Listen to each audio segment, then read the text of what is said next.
नमस्कार मित्रांनो.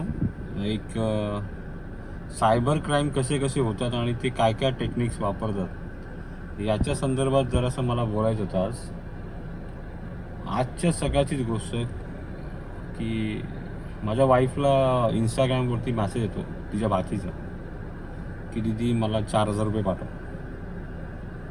आणि असंही ती सांगते की त्याच्यात की जरा अर्जंट आहे आणि मी तुला 12 वाजता ते पैसे रिटर्न पण करते. तसंच माझी वाईफ मला म्हणते की अरे जरा असा असा मॅसेज आला आहे तर तिला पैसे पाठवायचे. तर मी म्हटलं ठीक आहे पाठवतो. पण ती म्हणाली की नाही तिच्या नंबरने नाही पाठवते, तिला कोणाला द्यायची आहेत अर्जंटमध्ये, तर त्यांनी UPI ID किंवा ते QR कोड पाठवलं आहे तर त्याच्यावर पाठवायचे. तर मी म्हटलं ठीक आहे चालेल हरकत नाही पाठवू आपण. तर तो QR कोड मी स्कॅन केला आणि त्यावरती पहिले मी पाठवले पैसे. तिला 5,000 हवे, त्यांनी 5,000ची डिमांड केली होती.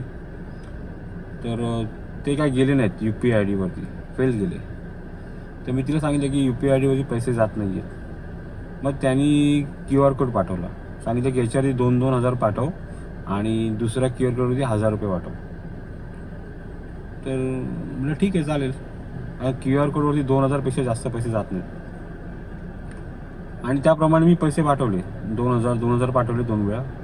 फक्त तिसऱ्यांदा पैसे 1,000 गेले नाहीत, फेल गेले. तर मी तिला सांगितलं की तिला कॉल करून सांग की बाबा 4,000 रुपये गेलेत, 1,000 रुपये काही जात नाही आहेत. तेव्हा कॉल केल्यावरती असं समजलं की तिचं अकाउंट हॅक झालेलं आहे, कुठलं इंस्टाग्राम.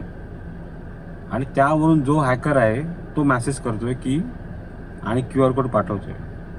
तर माझी सगळ्यांना अशी विनंती आहे की अशा प्रकारचे मॅसेज जर कोणाला आले आपल्या नातेवाईकांमधून मित्रांमधून की अर्जंट पैसे पाहिजेत त्या नंबरवरती पाठव किंवा या UPI ID पाठव किंवा या QR कोडवरती पाठव, तर तुम्ही एकदा कन्फर्म करा की त्यांना की खरोखर तुला पैसे हवेत का. किंवा नाहीतर जी पहिल्या सिस्टम होती 1 रुपया पाठवून कन्फर्म करायची ती मला वाटतं बेस्ट होती. त्याच्यामुळे कळायचं समोरच्या माणसाला पैसे गेलेत का नाही गेलेत आणि तो माणूस खरा आहे का खोटा आहे. तर जरा काळजी घ्या मित्रांनो, अशा प्रकारचे स्कॅम आता वाढत चाललेले आहेत. व्हिडिओ बनवण्याचं कारण एवढंच की सतर्क राहू. थँक्यू, धन्यवाद.